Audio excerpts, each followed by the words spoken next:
Mister Rajesh, defence தரப்புல உங்க சாட்சிகளை விசாரிக்கலாம். Yes your honour. எனது முதல் சாட்சியாக மெர்சி ஹோம் தலைமை ஆசிரியை மிஸ் லூசியை விசாரிக்க விரும்புகிறேன்.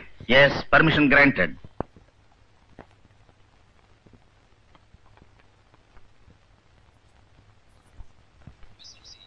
மிஸ் லூசி, நீங்க எத்தனை வருஷமா ஆசிரியை வேலை பார்க்கறீங்க? கடந்த 15 வருஷமா. உங்களுக்கு கல்யாணம் ஆயிடுச்சா? எனக்கு இன்னும் கல்யாணம் ஆகல. குழந்தை இருக்கா? Order, order. Defence lawyer, please proceed. மறுபடியும் கேட்கிறேன், உங்களுக்கு குழந்தை இருக்கா? ஒரு பெண் குழந்தை இருக்கு. உங்க குழந்தைக்கு என்ன வயசாகுது? 12 வயசு ஆகுது. அந்த குழந்தைக்கு தகப்பன் யாருன்னு சொல்ல முடியுமா? Gnanaraj. I strongly protest your honor. Gnanaraj கொலை செய்யப்பட்டு விட்டார். குற்றச்சாட்டுகளை மறுப்பதற்கு வாய்ப்பில்லாத அவர் மீது வீண் பழி சுமத்துவது சரியல்ல. யுவர் ஆனர், ஞானராஜ் மீது பழி சுமத்துவது எனது நோக்கமல்ல. எனது விசாரணை முடிவில் வழக்குக்கும் இந்த சாட்சியத்துக்கும் எவ்வளவு நெருங்கிய தொடர்பு இருக்கிறது என்பதை எனது பேரன்பிற்கும் பெருமதிப்பிற்கும் உரிய ப்ராசிக்யூட்டர் அவர்களை உணர்ந்து கொள்வார்கள். Objection over ruled. Miss Lucy, அவருக்கும் உங்களுக்கும் பிறந்த அந்த குழந்தைக்கு கருணை வள்ளல் ஞானராஜ் ஏதாவது பணம் கொடுத்து உதவினாரா? அவர் இந்த உதவியும் செய்யல. ஆனா அவருக்கு நெருக்கமானவங்க உதவி செஞ்சுட்டு வர்றாங்க. யார் அந்த நெருக்கமான நபர்? அவர் மனைவி மைதிலி ஞானராஜ். மிஸ்ஸஸ் மைதிலி ஞானராஜ் உங்களுக்கு பணம் கொடுத்து உதவ காரணம்? அவங்க புருஷன் எனக்கு செஞ்ச கொடுமைக்கு பிராயச்சித்தமா இந்த உதவி செஞ்சுட்டு வராங்க. Thank you miss Lucy. That's all your honour. Prosecutor defence சாட்சியை குறுக்கு விசாரணை செய்யலாம். யுவர் ஆனர், இந்த சாட்சியை விசாரிக்க நான் விரும்பவில்லை. யுவர் ஆனர், ப்ராசிக்யூஷன் தரப்பு சாட்சியான மிஸ்ஸஸ் ஞானராஜை மறுபடியும் விசாரிக்க விரும்புகிறேன். Yes, proceed. அம்மா, மறுபடியும் உங்களை கூண்டில் ஏற்றி விசாரிக்கிறதுக்கு என்ன மன்னிக்கணும். பணக்கார குடும்பத்துல பொண்ணா பிறந்துட்டாலே தாலி கட்டின புருஷனை கூலிக்கார மாதிரியும் வேலைக்கார மாதிரி நடத்துற திமிர் பிடிச்ச பொம்பளைங்க தான் இங்க நிறைய பேர் இருக்காங்க. அவங்க மத்தியில புருஷன் மனசால தனக்கு துரோகம் பண்றாருன்னு தெரிஞ்சிருந்தும் அவர் பேரு கிடக்கூடாதுன்னு சிரிச்ச முகத்தோட அந்த சித்திரவதையை சகிச்சிட்டு வாழ்ந்துருக்கீங்களே, அந்த பண்புக்கு நான் தலை வணங்குறேன். ஆமா, மிஸ் லூசி உங்க கணவரை பத்தி சொன்னது உண்மைதானே? உண்மைதான். லூசிக்கு நீங்க பண உதவி செஞ்சுட்டு வர்றது உண்மைதானே? முற்றிலும் உண்மை. கடைசி ஒரு கேள்வி. முதல் நாள் விசாரணையில் உங்கள் கணவர் உங்களை தவிர வேறு எந்த பெண்ணையுமே ஏறெடுத்து பார்க்காத உத்தமர் என்று சொன்னீர்களே, அது பொய்தானே? ஆமா, பொய்தான். Thank you madam. யுவர் ஆனர், அடுத்து இன்ஸ்பெக்டர் மகேந்திராவை விசாரிக்க எனக்கு அனுமதி அளிக்க வேண்டுகிறேன். Yes, permission granted. Mister Mahendra, 18 வருஷமா நீங்க போலீஸ் இலாக்காவில் வேலை பார்க்கறீங்க இல்லையா? Yes sir. ஞானராஜ் சிபாரிசுல தான் உங்களுக்கு சப் இன்ஸ்பெக்டர் வேலை கிடைச்சதுன்னு நான் சொல்றேன். இல்ல, என்னுடைய தகுதிக்கும் திறமைக்கும் அந்த வேலை கிடைச்சது. அவரோட செல்வாக்குல தான் இதே ஊர்ல 8 வருஷமா சப் இன்ஸ்பெக்டர் வேலை பார்த்தீங்கன்னு நான் சொல்றேன். நிச்சயமா இல்ல.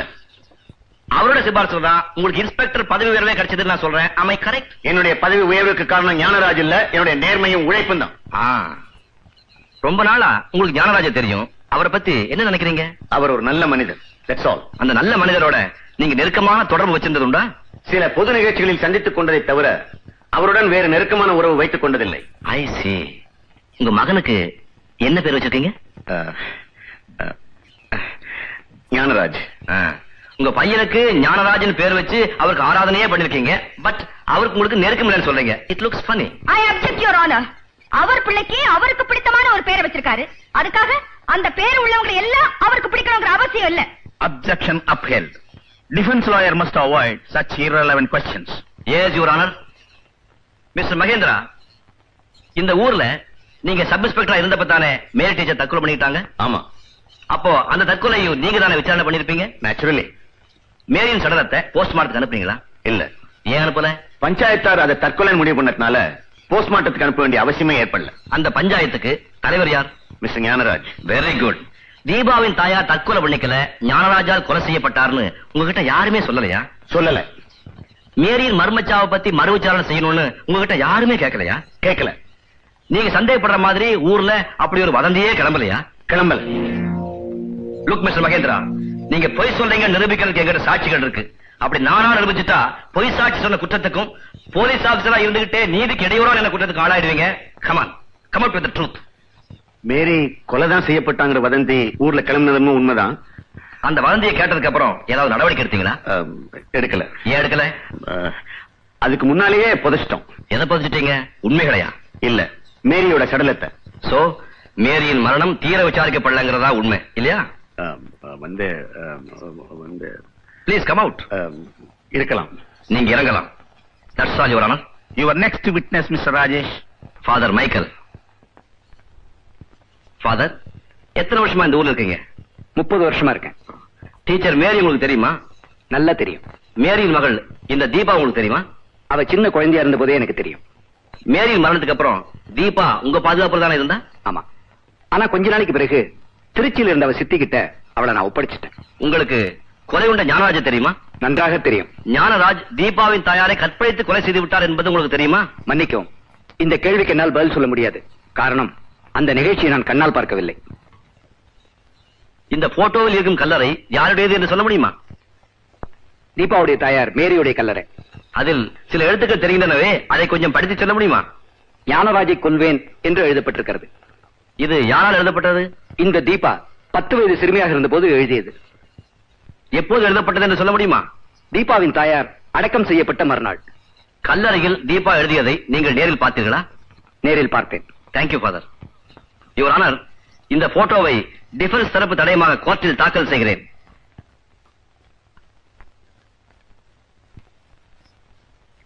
ப்ராசிக்யூட்டர், ஃபாதர் மைக்கேலை நீங்கள் குறுக்கு விசாரணை செய்யலாம்.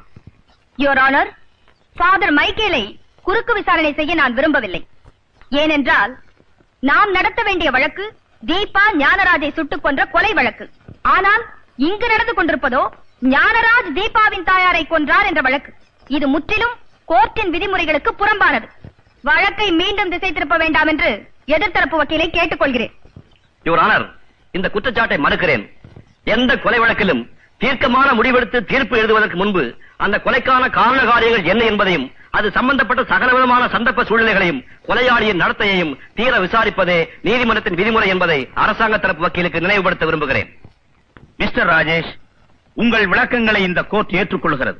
உங்கள் தரப்பில் இன்னும் ஏதாவது சாட்சிகளை விசாரிக்க வேண்டுமா? யுவர் ஆனர், கடைசியாக இந்த வழக்குக்கு மிக முக்கியமான இன்னும் 2 சாட்சிகளை விசாரிப்பதற்கு அனுமதி அளிக்க வேண்டுகிறேன். நல்லது. கிறிஸ்துமஸ் விடுமுறைக்கு பின் உங்கள் சாட்சிகளை விசாரிக்கலாம். இத்துடன் கோர்ட் கலைகிறது. கான்ஸ்டபிள், என் லாயர் கிட்ட கொஞ்சம் பேசிட்டு வந்துடுறேன். சரி, தேங்க்ஸ். மிஸ்டர் ராஜேஷ். என்ன தீபா? இதை கொஞ்சம் படிச்சு பாருங்க. நான் வர்றேன்.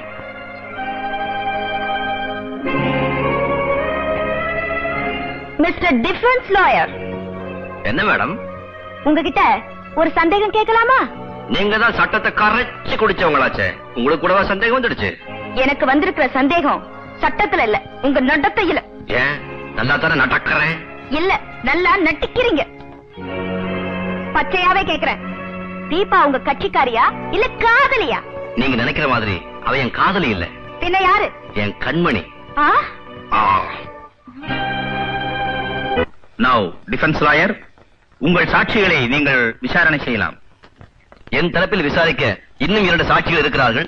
முதலில் ஞானராஜின் டிரைவர் சபாஷினை விசாரிக்க அனுமதிக்க வேண்டுகிறேன். Yes, permission granted. சபாஷியன், என்ன தொழில் செய்றீங்க? 20 வருஷமா ஞானராஜ் கிட்ட டிரைவரா இருந்தேன். ஞானராஜ் செஞ்ச அக்கிரமங்களுக்கெல்லாம் நீங்கள் உடந்தையா இருந்தீங்கன்னு சொல்றேன், உண்மைதானே? நீங்க சொல்றது உண்மைதான். தீபாவை உங்களுக்கு தெரியுமா? 10 வயசு பொண்ணா இருந்தப்போ பாத்திருக்கேன். அப்படின்னா தீபாவின் தாயார் மேரியும் உங்களுக்கு தெரிஞ்சிருக்குன்னு நினைக்கிறேன். நல்லா தெரியும். 14 வருடங்களுக்கு முன்னால் மேரி தற்கொலை செய்து கொண்டாள் என்று போலீஸ் தரப்பில் சொல்லப்பட்டது. அது கொலையா தற்கொலையா? தற்கொலை இல்ல, கொலைதான். உங்களுக்கு எப்படி தெரியும்? மேரி கொலை செய்யப்பட்டதை என் கண்ணால பார்த்தேன். அப்படி என்றால் மேரியை கொலை செய்தது யார்? என் முதலாளி ஞானராஜ். மேரியை ஞானராஜ் எப்படி கொலை செய்தார் என்பதை தயவு செய்து கோர்ட்டுக்கு விளக்கி சொல்லுங்கள். சொல்றேன். ஏமா துணி எல்லாத்தையும் பெட்டியில எடுத்து வைக்கிற? நாம 2 பேரும் இந்த ஊரை விட்டே போறோமா? எந்த ஊருக்குமா போறோம்? திருச்சியில இருக்க உன் சித்தி வீட்டுக்கு. ஏமா இந்த ஊர் உனக்கு பிடிக்கலையா? இந்த ஊர் எனக்கு பிடிச்சிருக்கு. இந்த ஊர்ல ஞானராஜன் ஒரு கெட்டவன் இருக்கான், அவனை தான் எனக்கு பிடிக்கல. அவன் கண்ணுல நான் பட்டுட்டேன். இனிமே நம்ம 2 பேரையும் இந்த ஊர்ல அவன் நிம்மதியா வாழ விட மாட்டான். அதான் இந்த ஊரை விட்டே போறோம். செபாஸ்டியன் முதலாளி, மேரி சொன்னதை கேட்டியா? கேட்ட முதலாளி. இந்த ஊர்ல இருக்கிற அநாத குழந்தைகளுக்கு எத்தனை பள்ளிக்கூடம் கட்டியிருக்கேன். இந்த ஊர்ல இருக்கிற அபல பெண்களுக்கு பணத்தை பணம்னு பார்க்காம எவ்வளவு வாரி வாரி அரைச்சிருக்கேன். என்ன போய் கெட்டவன்னு சொல்றாடா? மேரி டார்லிங், இது நியாயமா? ஊரே உன்னை புகழலாம், ஆனா எனக்கு தெரியும் நீ ஒரு பசுத்தோல் போத்திய புலி. ஞானராஜ், இப்ப நீ இங்க எதுக்காக வந்திருக்கேன்னு எனக்கு புரியுது. நான் மானத்தோட வாழறவன். மரியாதை என்கிறது வெளியே போயிடு. வீட்டுக்கு வந்து விருந்தாளி எப்படியா விரட்டி அடிக்கிறது? நான் வந்த வேலையை முடிக்காம போனேன்னா ஆண்வர்க்கமே என்ன கேவலமா பேசும். வேற ஒண்ணும் இல்ல, ஒரு 5 நிமிஷம் நீ என்ன சந்தோஷப்படுத்தினேன்னா அடுத்த நிமிஷமே இந்த வீட்டை விட்டு வெளியே போயிடுவேன். அதுதான் இந்த மேரி கிட்ட நடக்காது. நடத்தி காட்டம்.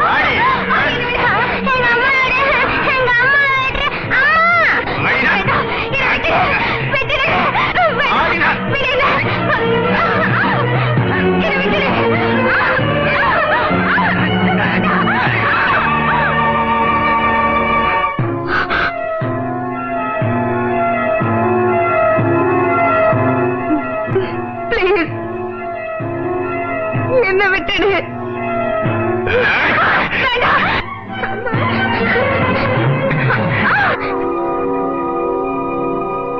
செபாஸ்டியன், வராளி, என் நீண்ட நாள் ஆசை இன்னைக்கு தாண்டா நிறைவேறுச்சு. வாடா போலாம். நில்லுடா. என் மானத்தை பறிச்ச உன்னை உயிரோட வெளியே போக விட மாட்டேன். மிருக வெறி பிடிச்ச பிசாசு என்னையோட தொலைஞ்சு. என் உயிரை பறிக்க இந்த உலகத்துல இன்னும் எவனும் பிறந்து வரலடி.